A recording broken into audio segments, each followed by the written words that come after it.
지난 주 중에 손흥민 선수의 이적 소식이 전해졌죠. 여러분, 손흥민 선수가 누군지는 다들 아시죠?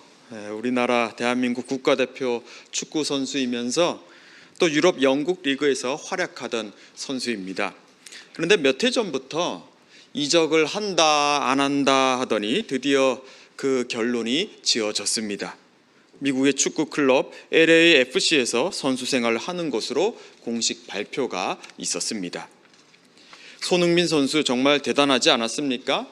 전 세계 가장 뛰어난 선수들이 뛴다고 하는 영국 프리미어 리그에서 10년간 있으면서 아시아 선수 역대 최다 득점자라는 기록을 남겼고, 또 축구 선수로서는 가장 명예로운 상으로 여겨지는 발롱도르 후보에 오르기도 했었고, 또 아시아 선수로는 최초로 프리미어 리그에서 득점왕에 오르기도 하는 등 대단한 활약을 펼쳤습니다. 그런데 그랬던 이 선수 역시 최근 1년, 2년 사이에 나이가 들어감에 따라 기량이 떨어지는 걸 피할 수가 없었습니다. 이걸 전문적인 용어로는 에이징 커브라고 하더군요. 에이징 커브. 선수가 나이가 들어가면서 떨어지는 그 신체의 능력을 수치화한 것이라고 합니다. 보통은 20대 후반의 전성기를 맞이하고 30대 중반 이후로 기량이 하락하는 그런 경향을 보인다고 하죠. 손흥민 선수 역시 이 에이징 커브의 흐름을 피할 수는 없었던 것 같습니다. 물론 지금도 뛰어나고 훌륭한 선수인 것은 분명하지만 아무래도 프리미어 리그에서 전처럼 활약을 이어가기는 어려웠던 거죠. 오늘 본문의 말씀은 성장과 성숙이란 단어를 우리에게 떠올려줍니다. 예수님은 제자들을 비롯한 여러 무리의 사람들에게 이해하기도 어렵고 또 살아내기는 더 어려운 말씀을 하십니다. 자, 그런데 이런 말씀은 아무에게나 하지 않죠. 그 말씀을 들을 만큼 어느 정도 성장해 있거나 아니면 더 성장하게 하기 위해서입니다. 오늘 이 말씀이 저와 여러분의 믿음이 성장하고 성숙해지는데 도움이 되기를 바랍니다. 그래야 나이가 들고 또 세월이 지남에 따라 꺾여버리는 것이 아니라 더욱더 풍성한 열매를 맺어가는 풍요로운 삶을 살아갈 수 있기를 주님의 이름으로 축복합니다. 오늘 본문은 예사롭지 않게 시작하고 있습니다. 예수님의 경고로 시작하죠. 이 말을 아무에게도 이르지 말라고 예수님은 경고하십니다. 자, 그게 무엇입니까? 바로 앞에 나오죠. 예수님이 누구신가에 관한 답변입니다. 여러 무리의 사람들은 예수님을 가리켜 세례 요한이다, 엘리야다, 혹은 선지자 중에 한 사람이라 불렀습니다. 예수님은 제자들에게 물으시죠. 그러면 너희는 나를 누구라고 생각하느냐? 여기에 베드로가 어떻게 대답합니까? 그는 예수님을 가리켜 하나님의 그리스도이십니다 라고 답변합니다. 하나님께 기름 부음 받은 자라는 거죠. 기름 부음 받은 자를 가리켜 그리스어로는 그리스도, 또 유대 히브리어로는 메시아라고 부릅니다. 베드로는 지금 거의 100점 만점에 가까운 완벽한 답변을 한 거죠. 그런데 이상하게도 예수님은 그 말을 아무에게도 이르지 말라고 경고하십니다. 그리고 이어서 뭐라고 하십니까? 22절입니다. 이르시되 인자가 많은 고난을 받고 장로들과 대제사장들과 서기관들에게 버림받아 죽임을 당하고 제3일에 살아나야 하리라 하시고, 예수님은 자신이 고난을 받고 또 버림받고 마침내 죽임을 당할 거라 말씀하십니다. 그리고 다시 살아날 것도 말씀하셨습니다. 왜 이처럼 말씀하셨을까요? 베드로는 예수님이 하나님의 그리스도라고 하면서도 예수님이 고난을 받고 죽임을 당하고 다시 살아날 것에 대해서는 전혀 생각하지 않았기 때문입니다. 그가 생각한 그리스도, 그가 생각한 메시아, 기름 부음 받은 자는 고난도 죽임도 당하지 않는 인물이었던 거죠. 당시 모든 이스라엘 백성들이 기다리고 또 기대했던 그런 통치자, 이스라엘을 로마의 세력으로부터 해방시켜줄 정치적인 그리스도, 정치적 메시아를 그 또한 기대하고 있었던 겁니다. 베드로가 예수님을 그렇게 이해하고 또 사람들에게 그렇게 말하는 것에 대해서 예수님은 너는 아무에게도 이르지 말라고 경고하신 겁니다. 마태복음과 마가복음을 보면 예수님의 말씀을 듣고 항변하는 베드로를 향해 예수님은 심하게 그를 책망하십니다. 뭐라고 하십니까? 사탄아, 내 뒤로 물러가라. 네가 하나님의 일을 생각하지 않고 사람의 일을 생각한다 하시죠. 사람의 편견과 몰이해가 이처럼 무서운 겁니다. 특히 믿음, 신앙에 관해서는 더욱더 그렇죠. 한 유명한 정신분석학자는 종교를 가리켜 집단적 환상이다 이렇게 말했습니다. 종교는 죽음에 대한 인간의 두려움, 또 자연의 위협, 도덕적 불안을 완화하는 심리적 도구로 인간이 만들어낸 환상이라는 거죠. 물론 우리는 이 학자의 말에 동의할 수 없습니다. 우리가 믿는 하나님은 창조주 하나님이시기 때문입니다. 우리가 만들어낸 게 아닙니다. 그러나 심리적 도구로 인간이 종교를 만들어낼 수 있다는 그 견해에는 귀담아 들을 필요가 있습니다.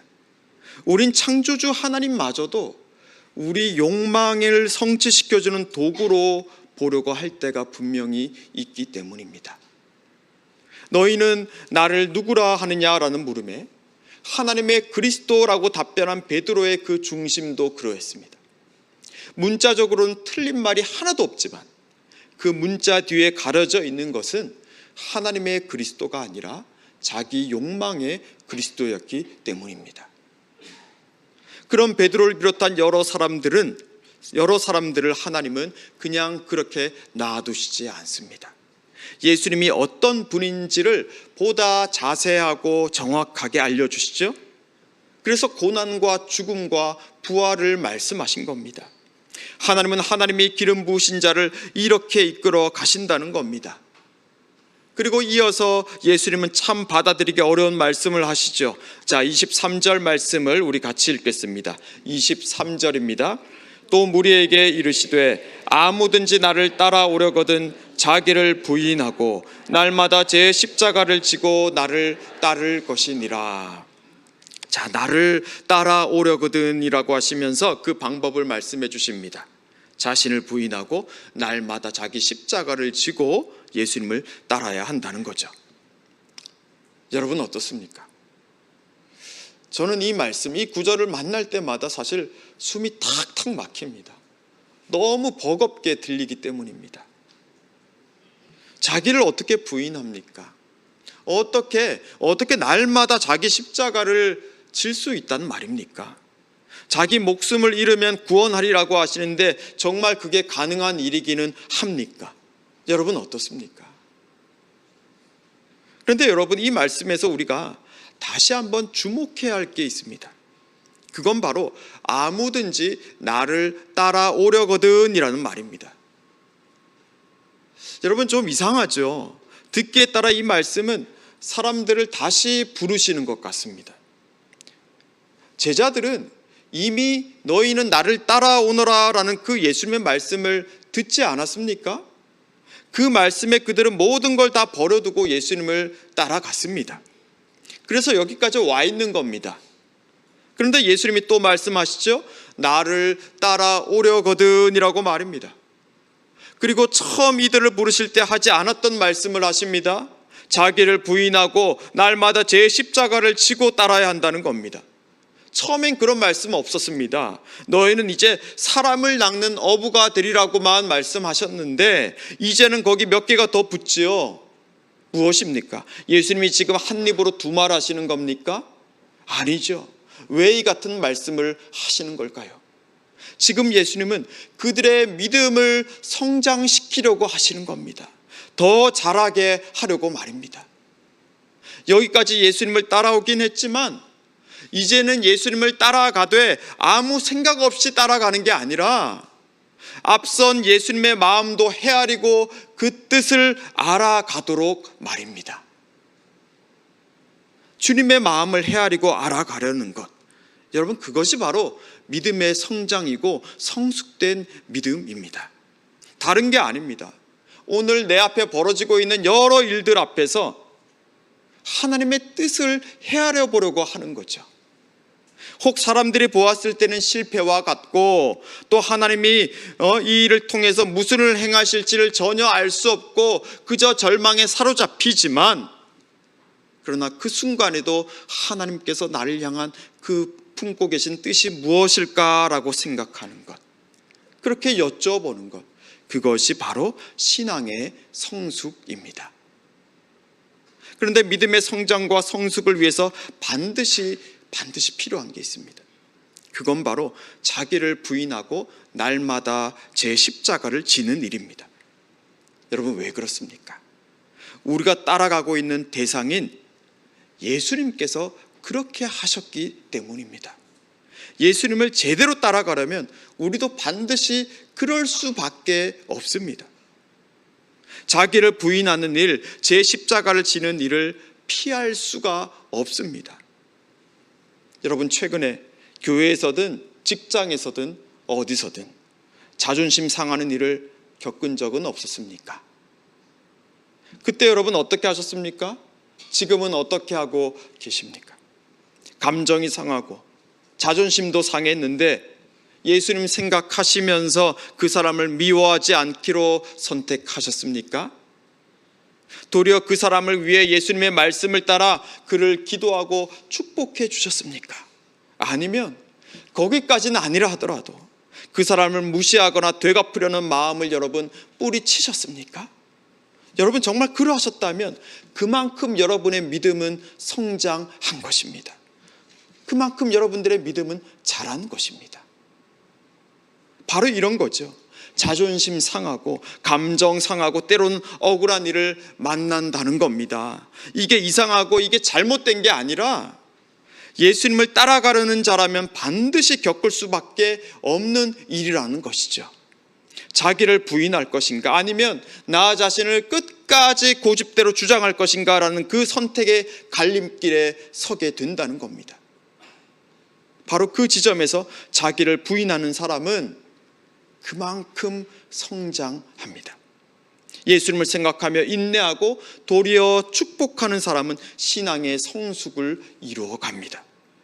여러분, 자존심이 상할 때, 저 인간이 또 내 속을 긁을 때 예수님을 생각하시면서 나의 신앙의 성장과 성숙을 이루는 기회로 삼으실 수 있기를 바랍니다.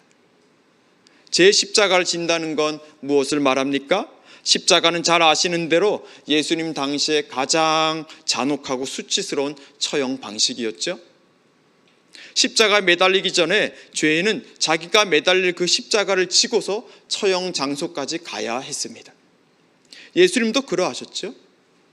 그러니까 제 십자가를 진다는 건 죽음의 길을 향해서 나의 죽음을 향해 한 걸음 한 걸음 나아간다는 걸 말합니다. 어떤 죽음입니까? 무엇을 죽이는 것입니까? 자신의 욕심과 세속적인 욕망과 또 자기의 중심성을 죽이는 걸 말합니다. 예수님을 따르기 위해 겪게 되는 어려움과 손해와 박해까지도 기꺼이 감당하는 것, 그렇게 자기 중심성을 이겨내는 것이 바로 제 십자가를 지는 것입니다. 이걸 날마다 해야 한다는 거죠. 그렇다면 어떻게 우리는 자기를 부인하고 제 십자가를 질 수 있습니까? 어떻게 우리는 신앙의 성장과 성숙을 이루어갈 수 있습니까?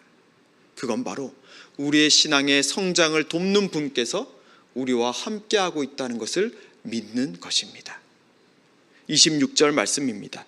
누구든지 나와 내 말을 부끄러워하면 인자도 자기와 아버지와 거룩한 천사들의 영광으로 올 때에 그 사람을 부끄러워하리라. 자, 여러분, 이 말씀 언뜻 들으면 어떤 인상을 받습니까? 예수님이 하신 말씀이라고 하기에는 참 인간미가 풍기지 않습니까? 내가 너한테 이렇게 했으니까 너도 이렇게 해야 한다. 꼭 친구 사이에, 아니면 연인 사이에 투정을 부릴 때 하는 말처럼 들리기까지 합니다.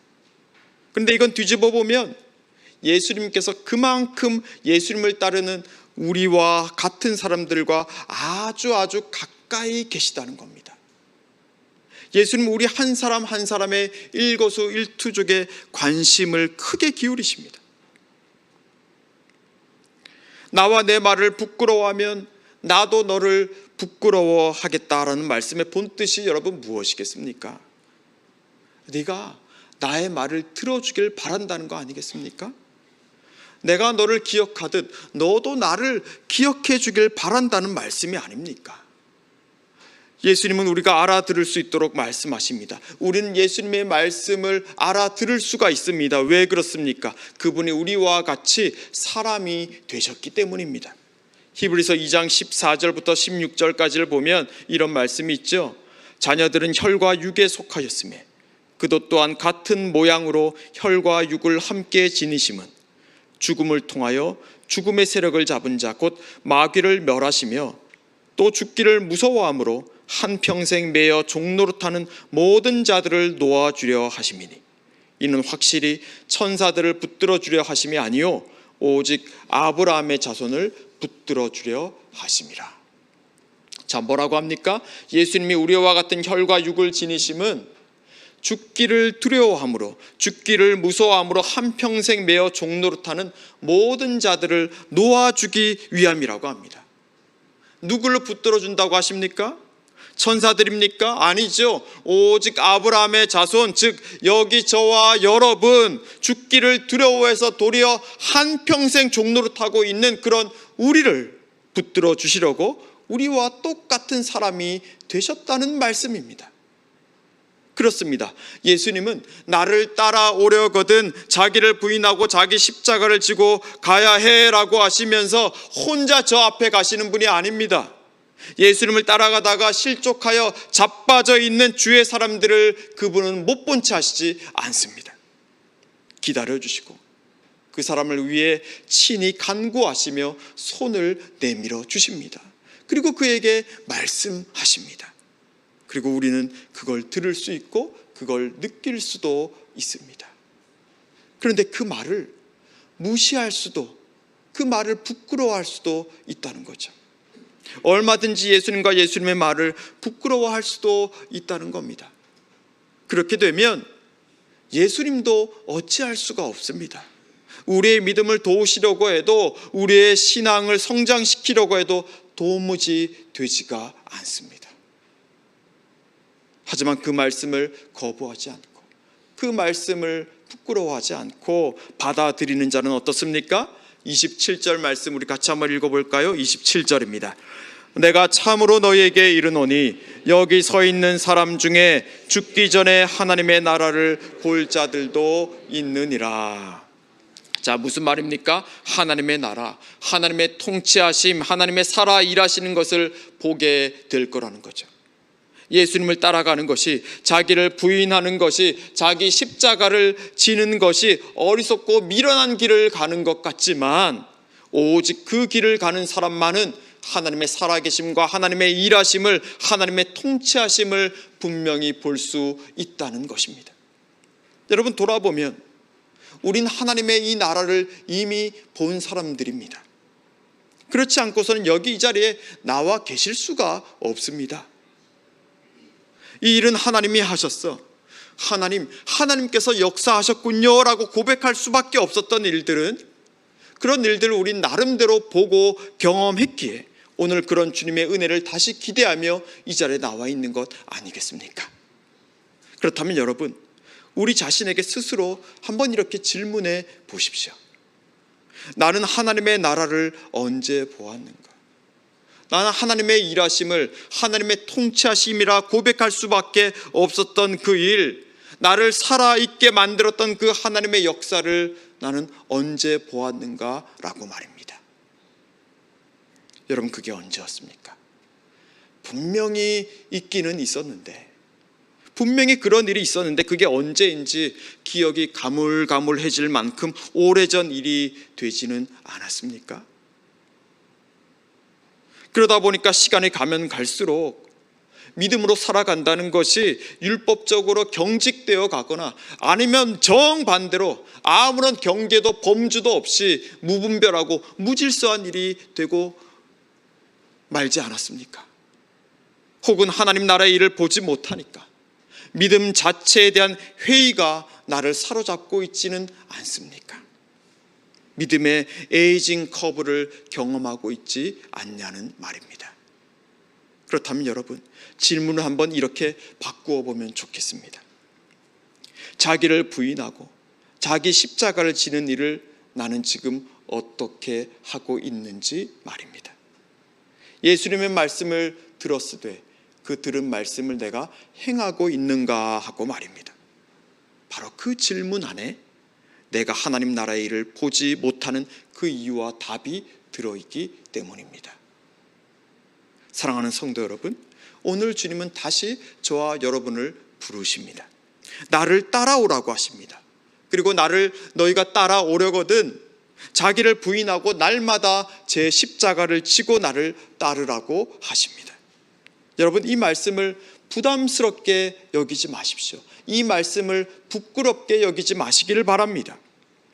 이 말씀은 우리의 믿음이 더 성장하고 성숙하기 위해서, 하나님께서 우리의 믿음을 돕기 위해서 하시는 말씀이기 때문입니다. 우리가 이 말씀을 부끄러워하지 않고 예수님과 같이 우리 자신을 부인하고 날마다 우리에게 주어진 십자가를 진다면 예수님이 누리셨을 뿐만 아니라 행하셨던 그 하나님 나라의 일들을 저와 여러분 역시 할 수 있을 것입니다. 우리 주님께서 우리의 그러한 믿음을 돕고 계십니다. 우리와 같이 혈과 육을 지니신 분께서 시험 받는 자들을 능히 도우실 수 있습니다. 심지어 예수님도 믿음의 시험을 겪지 않으셨습니까?